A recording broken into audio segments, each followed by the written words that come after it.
really jumped off of it. I really did. Wow. No, Was I'm just somebody kidding. in the other side? Was somebody in the other side taking the motorbike? Because it kept running. Yes, Oh, Yes, okay. a Okay. PA. Okay. Yeah, yeah, yeah. Because we rented it, and the Yes. guy didn't want to rent it to us, so we were pretty careful with it. So we Uh-huh. had a PA off frame catching it, Oh, okay. Okay. so it Okay. wouldn't tumble to the ground. Yes. Yes. Yes. Yes. And then get a scratch and whatnot. You know, but Oh, it was, yeah, wow. yeah. I don't want to give too much away because it was kind No, of don't give too much it was. away. And Yeah, how did you approach the physicality and voice work of each character? Because with a character, you have to do the physicality, move differently, and the voices too. yeah. We both have done character work like that before. Oh, okay. I studied in college. I did a year in Paris, and I studied like mime and mask work and commedia dell'arte and stuff like that, where you would play, men or anything. You Yeah, play yeah, old yeah, man, yeah, yeah. young girl. And so they teach you how to use your body to, portray different kinds of characters and things. And then, of course, a mask or makeup or the costume would, Okay. would help complete that look. So we both have done that kind of work. And so we So you have that practice that. experience in education in your mhm. background. Yes. So, And we both, wow, we it's went just out talent. shopping for Just costumes. talent. We spent a lot of time on the costumes. I mean, Duncan looked fantastic as the English She woman. thinks so. I loved him.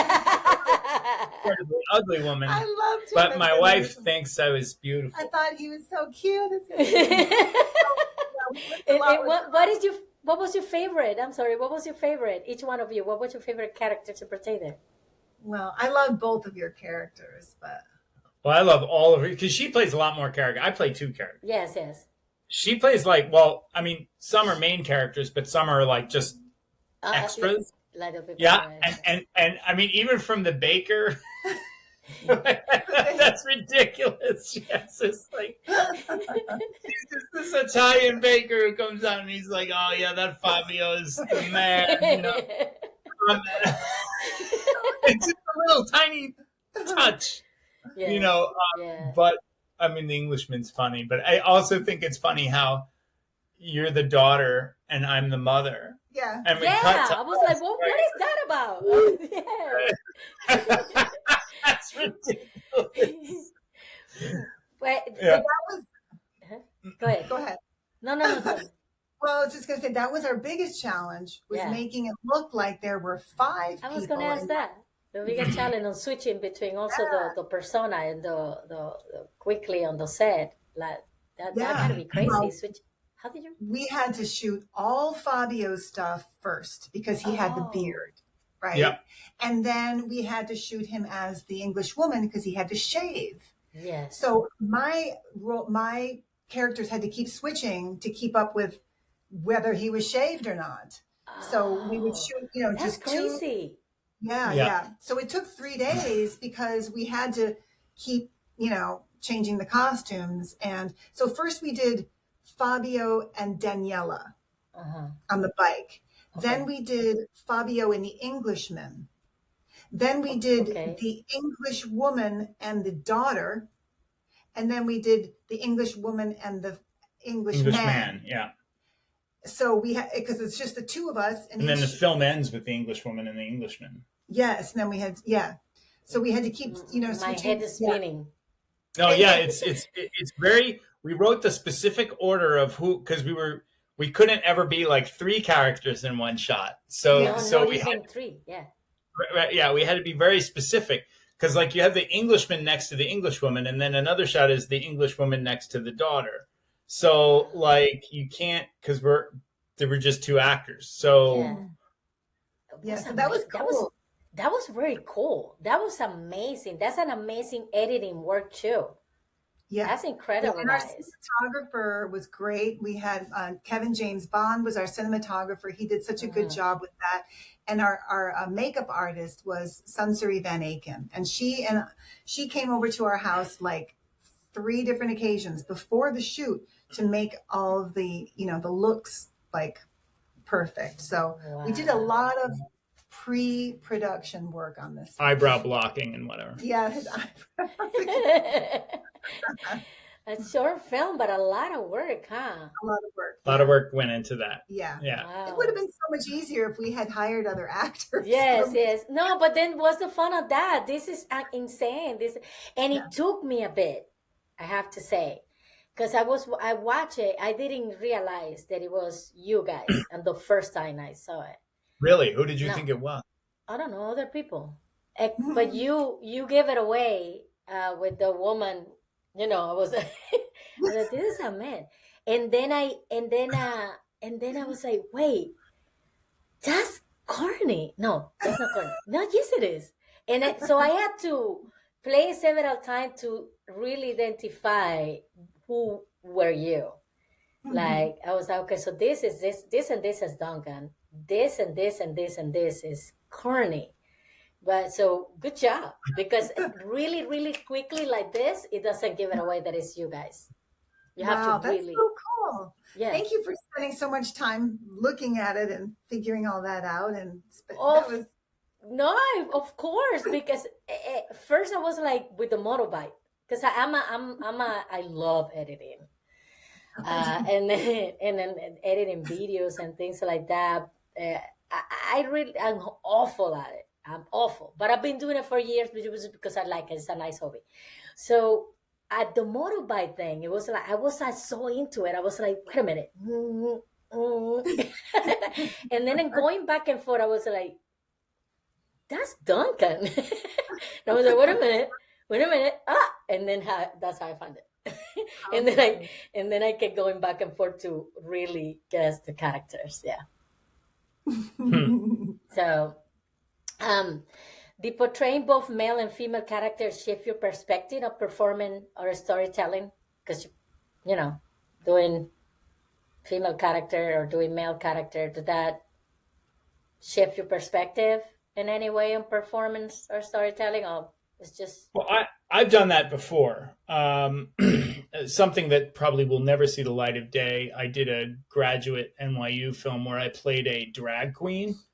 And I get gay bashed during the film. I did that like 20 years ago. So I never played a woman per se, but I did play a drag queen. And I tell you, the hardest part about that was wearing heels. I'm a size 13 in women's shoes, by the way. Wow. To find a heels that size? Yeah, because my feet are, I've got this thing. So like, it was in October, and there were some exterior shots, down in Greenwich Village, and man, I couldn't feel my feet anymore because they're pushed into the shoe. That was the hardest thing about dressing up like a woman, not wearing the hose and all the stuff, the makeup, so much about wearing the pumps. Pumps, what's that? So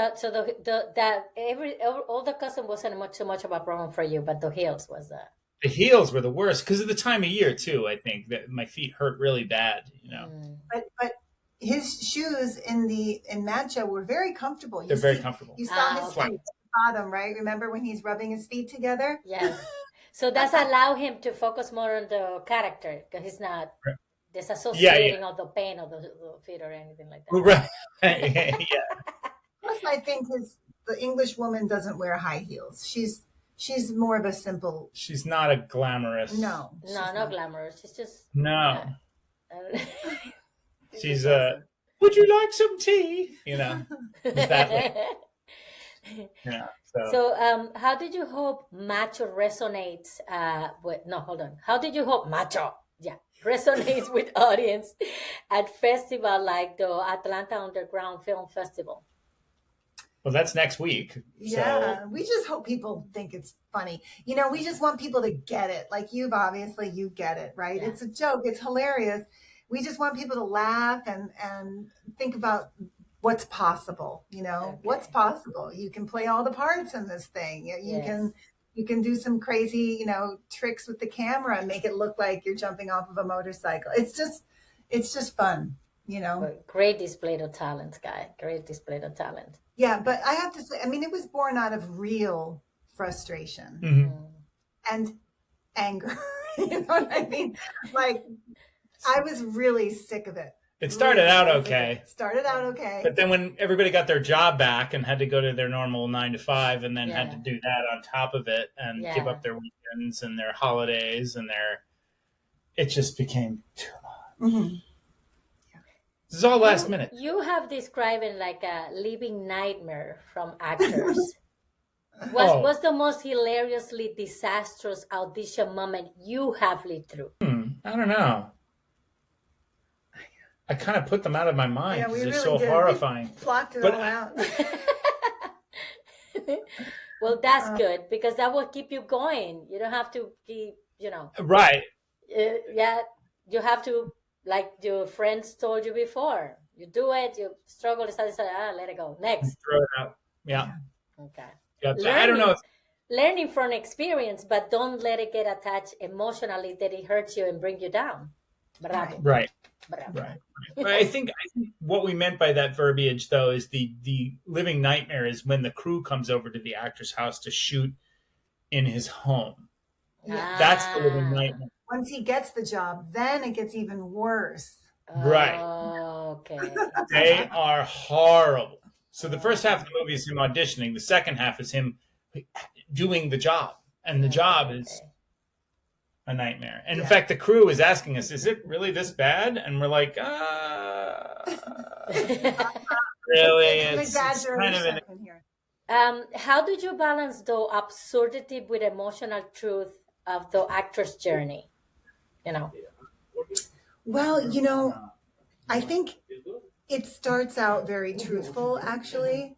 It starts out just this regular average guy who's got these time constraints. He's got to get these auditions done, and he's got a full-time job, and he has a family, and these are real things.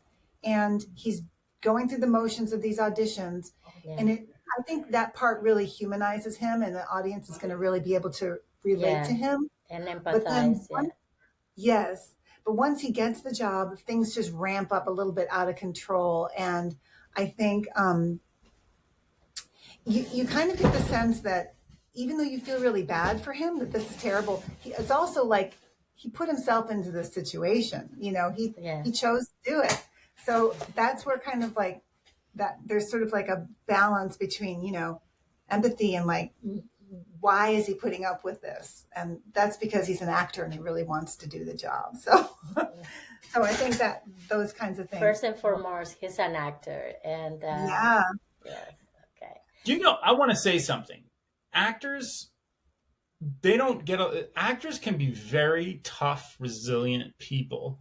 I don't think they get any credit for it because they're not real people doing real jobs, but they are real people. And acting is a real job. Yeah. And a lot of the stuff that doesn't make the screen is the hardest part. The hardest part. For every little part on the screen, there is 1,000 hours of training, of auditioning, of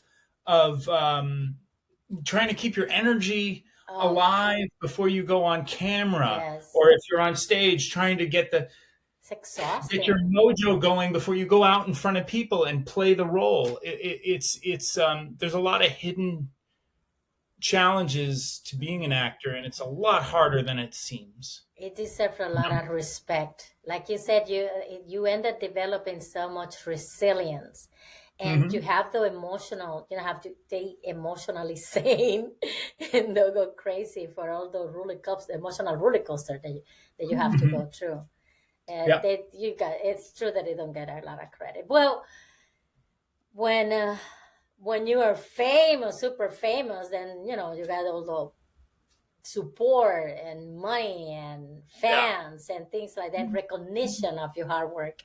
But they all work as the same, and the ones that are not that famous work even harder. So they deserve respect and empathy, definitely. That's true, but some famous actors, they still, when they do it, they're working hard. You know? Yes, of course. They make it a little better for them. They accommodate them, but they're still working hard, no sleeping, doing the stunt, coming back, remembering the lines and all that. It's a hard job. I think Anthony Hopkins said, I don't know if this is true or not, but he said that he reads his script 200 times before he shows up. 200 times. 200 times to Maybe connect to the script, to bring it, to get it all in. Wow. Yeah. What kind of support are you hoping to receive from the community to bring self-tape alive or to life? Well, we've actually gotten quite a bit of support already because Duncan was responsible for our fundraising campaign, and we are so grateful to everybody that gave to that. I mean, it's just been amazing. I'm going to put the link here too. Yeah. Oh, that's so kind of you. Of course. We officially haven't reached our goal, but we're reaching our goal, and it's we got help from a local group called All the Line Film Incubator, and they've helped us a lot with this. Good. We're it's kind of a co-production with them. They've helped us a lot. We need to put it out there. We need people to know so that they can contribute. What's your dream outcome for this project? Festival, audience reaction, future collaborations? What is your dream outcome? All of that. All of the above. Yeah, we'd like to be appearing in film festivals. We'd love to just get, I think, just to kind of solidify our skills as filmmakers, and to be to position ourselves for future partnerships for other projects and things. But the main objective, I think, with self-tape, we want everyone to enjoy it. We want it to do wonderfully. We're trying to build up to a feature film project that we want to do. Can I talk about it? Good. We want more of that. Silver Alert, that we want to make next year. And this is the kind of film we think that would give us the gravitas to do the fundraising to make the feature-length film, which we think is a very funny concept. We think a lot of people, all age groups, are going to love it. Yeah. It's another comedy based in reality. You're giving me tips on future projects. Yay! I love that. Okay. Yeah, but that's what it is. It's a building block for that, I think, and that's what we like doing, is telling stories, fun stories. I would love to contribute so much to what you're doing. I believe in what you're doing. I think that what you're doing is great. I think that you guys are an incredible, amazing example. People need to know about this, about what you do, and be inspired by you.